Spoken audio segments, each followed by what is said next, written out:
আজকের গল্প দিব্যেন্দু পালিতের অন্যরকম।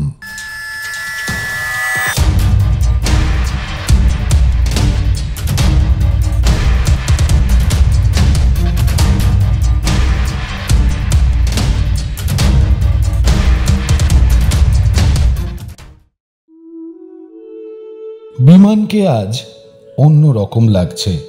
ঠিক কী রকম এবং কেন তা বুঝিয়ে বলা শক্ত, তবে অন্যরকম।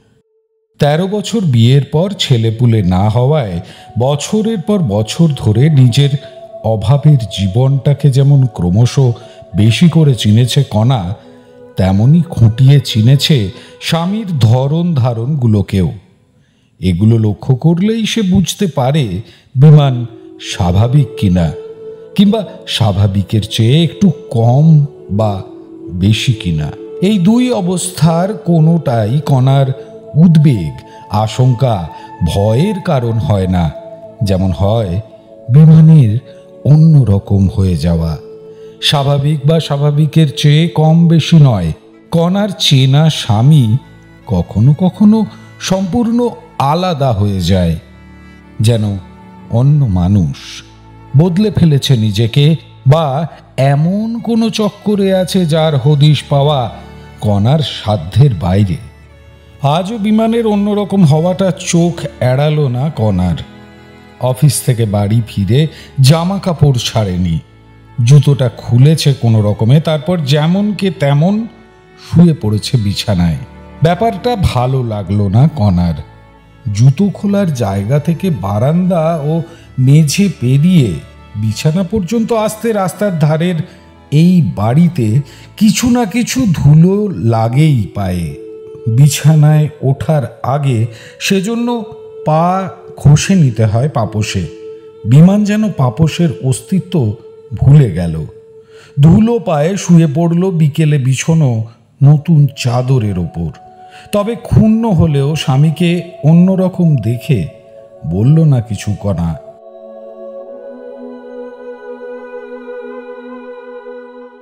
বেডরুমটা রাস্তার দিকে, সারাক্ষণই গোলমাল কানে আসে। বেশ পুরু পর্দা টাঙানো থাকলেও জানলার ওপর দিকটা ফাঁকা। লরি বা কোনো উঁচু গাড়ি থেকে উঁকি মারলে দৃষ্টি চলে আসে ভিতরে। এর ওপর জুটেছে নতুন উপদ্রব। তাদের উল্টো দিকের একতলা বাড়িটার মাথায় দোতলা উঠছে নতুন। সকাল থেকে বিকেলের শেষ পর্যন্ত মিস্ত্রি খাটে বলে প্রায়ই বন্ধ রাখতে হয় জানালাটা। আজ বিমান বাড়ি ফেরার খানিক আগে নিরাপদ ভেবে খুলে দিয়েছিল।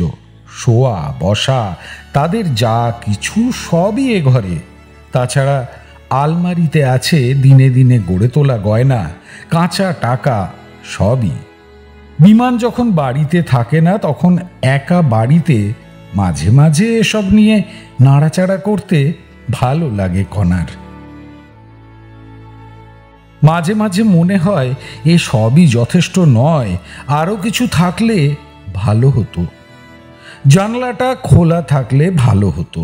জানলাটা খোলা থাকলে বাইরের লোকজনের সামনে শুধু শুধু নিজেকে বেআব্রুই লাগে না, কেমন একটু ভয়ও হয়। দোতলা ওঠা শেষ হলে হয়তো সারাক্ষণই বন্ধ রাখতে হবে।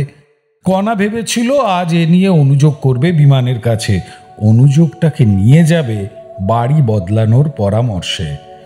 বিমান অন্যরকম হয়ে ফেরায় তুলতেই পারল না কথাটা। আগেই বিমানকে হাত মুখ ধুয়ে নেবার জন্য তাড়া দিয়েছে, আবারও দিল। কি হলো? কিছু না। সামান্য নড়ে শুয়ে বিমান বলল, যাচ্ছি। কণা ওকে লক্ষ্য করতে লাগলো। আরও খানিক পরে উঠল বিমান। পোশাক ছাড়ার মধ্যে পুরোপুরি অমনোযোগী, নড়াচড়ায় আলস্য। গেঞ্জিটা গা থেকে খুলে বাথরুমে গেল। অন্য ধরনে অভিজ্ঞতা থেকে স্বার্থপর হতে শিখেছে কণা। আর কাউকে না চিনুক, স্বামীকে চেনে। খুঁটিনাটি মিলিয়ে লক্ষ্য রাখে বিমানের ওপর। এখন বাথরুমে জলের শব্দ এবং তার মধ্যে বিমানের কাশির শব্দ শুনে খটকা লাগলো তার।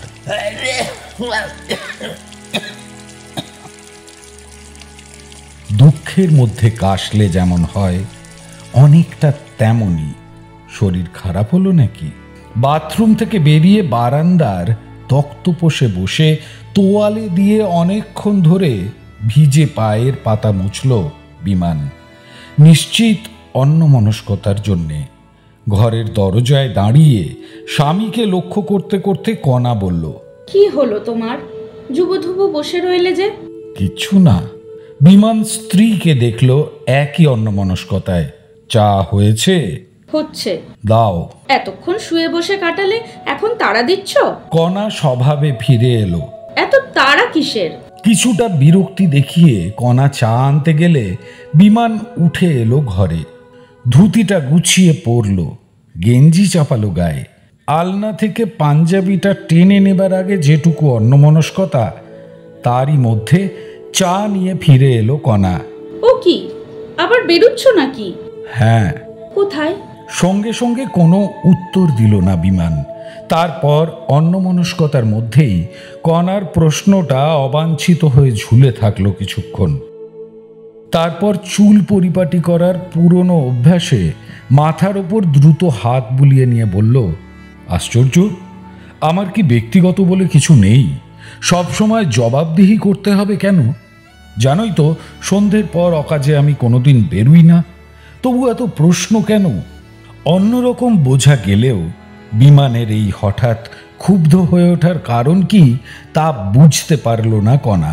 স্ত্রী হলেও পারস্পরিক সম্পর্কের সমানাধিকারের ব্যাপারটা প্রায় খোঁচা দেয় তাকে, কিন্তু এই মুহূর্তে বিমানের কথাবার্তার আকস্মিকতা তাকে অসহায়ই করে রাখল। চায়ের কাপটা তখনও কণার হাতে।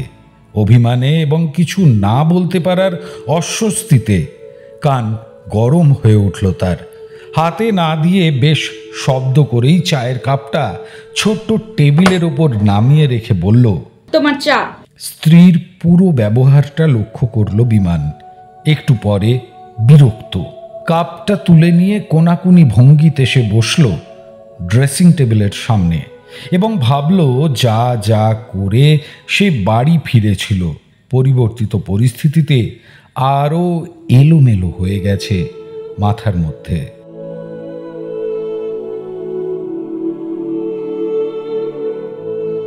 আজ বিকেল থেকেই তার মন খারাপ। একটা অবশ করা চিন্তা সারাক্ষণ ঘোরাফেরা করছে মাথায়। বাড়ি ফিরতে ফিরতেই ভেবেছিল খবরটা কণাকে দেওয়া দরকার, কিন্তু কিভাবে বলবে বুঝতে পারছিল না। একটা ঘটনা ঘটে গেছে, ঘটনাটার সঙ্গে সে কতটা জড়িত বুঝতে পারছে না। অনেকবার ভেবেছিল সে জড়িত না থাকলেও ঘটনাটা ঘটতই, তবে এভাবে ভাবলেও অপরাধ বোধটা যাচ্ছে না। একসময় কণাকে ধমক না দিলেও পারত হয়তো। তার মনের অবস্থা না বুঝে অন্য কিছু ভাবতে পারে কণা। তার জেরে শুধু হবে নতুন অশান্তি। চায়ে চুমুক দিয়ে স্ত্রীর দিকে তাকিয়ে দুঃখিত ভঙ্গিতে হাসল বিমান। কণা খুশি হলো কিনা বোঝা গেল না। ব্যস্ততার অজুহাতে কিছুক্ষণের জন্য সরে গেল সামনে থেকে, ফিরে এলো আবার। টেবিলে দেখো, তোমার চিঠি আছে। চিঠি? বিমান এগিয়ে এলো। কার? জানি না, নিজেই দেখো।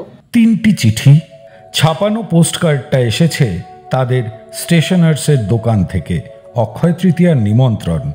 দ্বিতীয়টা লাইফ ইন্স্যুরেন্সের। বিমান হাতে নিয়েও নিল না। নিশ্চয়ই রিমাইন্ডার।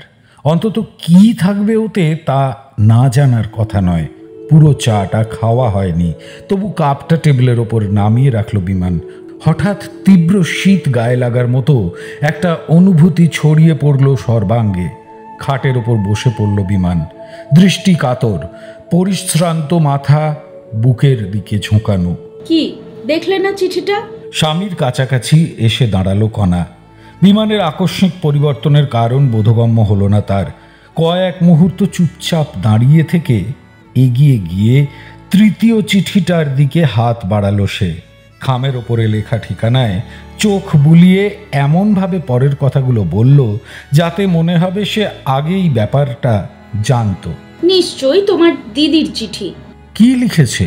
বিমানের ব্যক্তিগত চিঠিপত্র কণা প্রায়ই খুলে পড়ে না, আজও পড়েনি। দুপুরের ডাকে আসা চিঠিগুলো সরিয়ে রেখেছিল যথারীতি। এখন খামের মুখ ছিঁড়ে ছোট ফর্দের মতো ভাঁজ করা কাগজটা বের করে চোখ বুলিয়ে নিল দ্রুত। নাও, যা ভেবেছিলাম তাই, আবার টাকা চেয়ে পাঠিয়েছে। চিঠিটা খামে ভরে খাম শুদ্ধ হাতটা বিমানের দিকে বাড়িয়ে দিল কণা। বিমানের চোখ কণার দিকে। টাকা? হ্যাঁ, টাকা ছাড়া আর কি। বিমান বাড়ি ফেরার আগেই বিকেলের প্রসাধন সেরে নিয়েছিল কণা। পিঠের ওপর চুলের গোছা আলতোভাবে ঝোলানো। এখন দু হাত তুলে সেটাকে আলগা খোঁপায় পরিণত করতে করতে বলল, টাকা ছাড়া কবে আর কি চেয়েছে? মাসের গোড়ায় বরাদ্দ টাকা পাঠিয়েছি। বিরক্ত গলায় বলল বিমান, আমি দানছত্র খুলে বসিনি। খুলেছ না খুলেছ তা তুমিই জানো। চতুর ভঙ্গিতে হাসল কণা নিঃশব্দে। বিমানকে অনিচ্ছুক দেখে বলল, আহা, ভালো করে খুলেই পড়ো না। যা দিচ্ছ তাতে সন্তুষ্ট নন বোধ হয়। মেয়ের বিয়ের কথা ভাবছেন, তোমাকেও ভাবতে লিখেছেন। সেলফিশ। কণার শেষের কথাগুলোয় বিরক্ত হয়ে প্রায় দলা পাকানো ভঙ্গিতে চিঠিটা মুড়ে টেবিলে ছুঁড়ে দিল বিমান। উঠে দাঁড়িয়ে ঘড়ি দেখল, 7টা বাজে, দেরি হয়ে যাচ্ছে। বিছানায় উঠে দাঁড়াতে ওর চোখ মুখ দাঁড়ানোর ধরনে ব্যস্ততা লক্ষ্য করল কণা। ও নিশ্চিত কোথাও যাবার কথা ভাবছে, এবং ভাবছে যখন তখন না গিয়ে থামবে না। এরপর সারা সন্ধেটা তাকে কাটাতে হবে একা। এসব ভাবতে ভাবতে বিরক্ত ও অখুশি হয়ে কণা হাত বাড়ালো লাইফ ইন্স্যুরেন্স কর্পোরেশনের ছাপ মারা খামটার দিকে।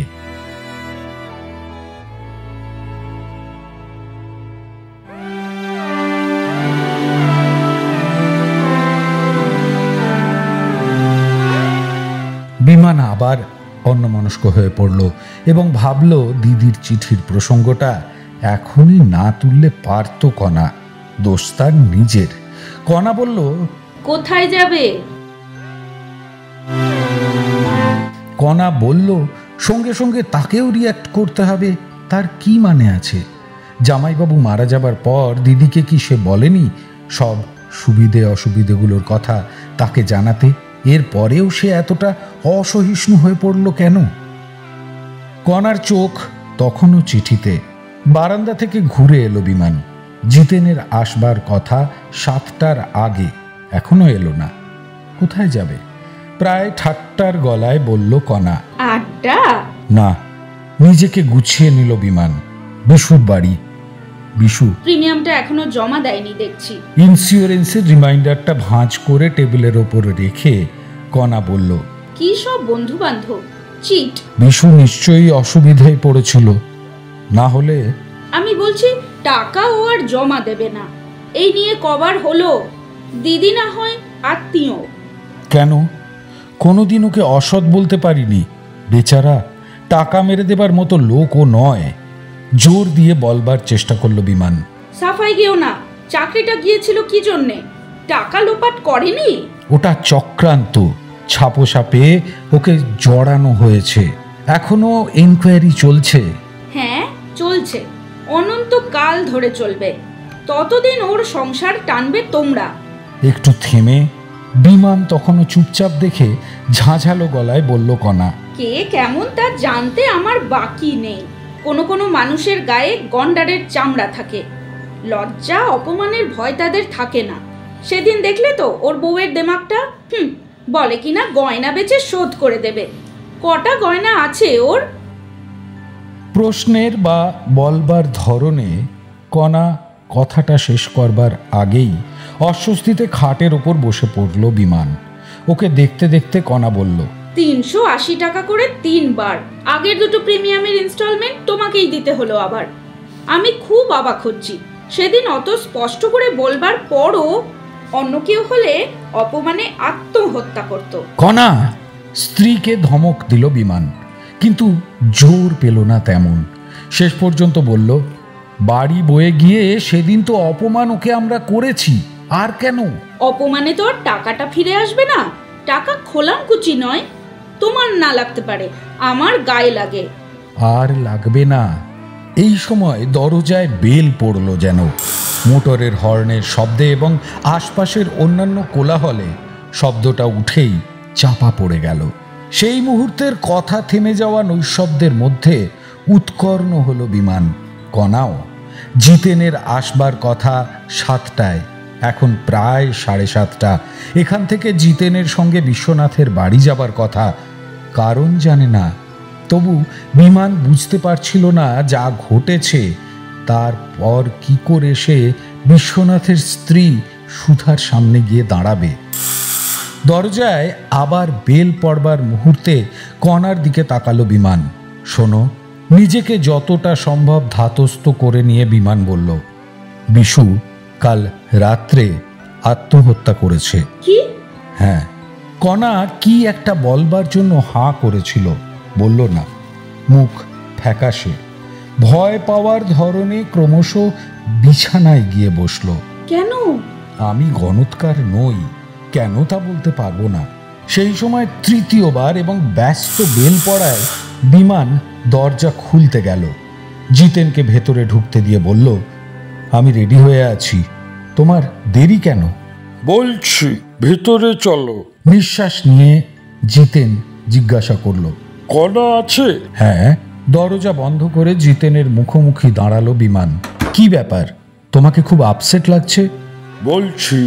ওরা ঘরের কাছাকাছি এসে পড়েছিল। জিতেনকে দেখে চেয়ার এগিয়ে দিল কণা। বসবো না? জিতেনের গলা স্পষ্ট। কয়েক মুহূর্তে স্বামী স্ত্রীকে দেখে নিয়ে বলল, ওরা শ্মশান ফেরত আমার বাসায় এসেছিল, আর যাবার দরকার নেই। বিমান ওর কথার অর্থ ধরতে পারল না, তাকিয়েই থাকলো। পকেট হাতড়ে একটা কাগজের মোড়ক বের করে টেবিলের ওপর রাখলো জিতেন। সুধা এই চুড়িটা তোমাদের কাছে পাঠিয়ে দিয়েছে। বিমান বলল, তার মানে? মানে আমি কি করে বলবো? চোয়াল দৃঢ় হলো জিতেনের। একটু চুপ করে থেকে বলল, সুধার ভাই শ্মশানে এনেছিল, দিয়েছে। বিমান ঠোঁট কামড়ে ধরল। স্বামী ও স্বামীর বন্ধুর হতচকিত মুখ দুটি দেখছিল কণা। ঘটনা বুঝে একটা নিঃশ্বাস চাপল সে এবং ভাবল যে একজনকে ঠকায় সে অনেকজনকে ঠকাতে পারে। বিমান একাই কারণ হতে যাবে কেন? প্রিমিয়ামের টাকা বিশ্বনাথই নিয়ে গিয়েছিল, জমা দেয়নি। বারবার এরকম করায় 2-4টে কথা তারা বলেছিল ঠিকই, কিন্তু ওকে আত্মহত্যায় প্ররোচিত করেনি। সুধাই বা এত ন্যাকা কেন? স্বামী মরবার আগে চুড়িটা বের করলে নিশ্চয়ই লোকটা মরতো না। না, বিমানকে কে বলবে? এরকম হঠাৎ হঠাৎ অন্যরকম হয়ে যাওয়া ভালো নয়। বিবেক নিয়ে এত ঘাঁটাঘাঁটি করলে একদিন নিজেই না আত্মহত্যা করে বসে।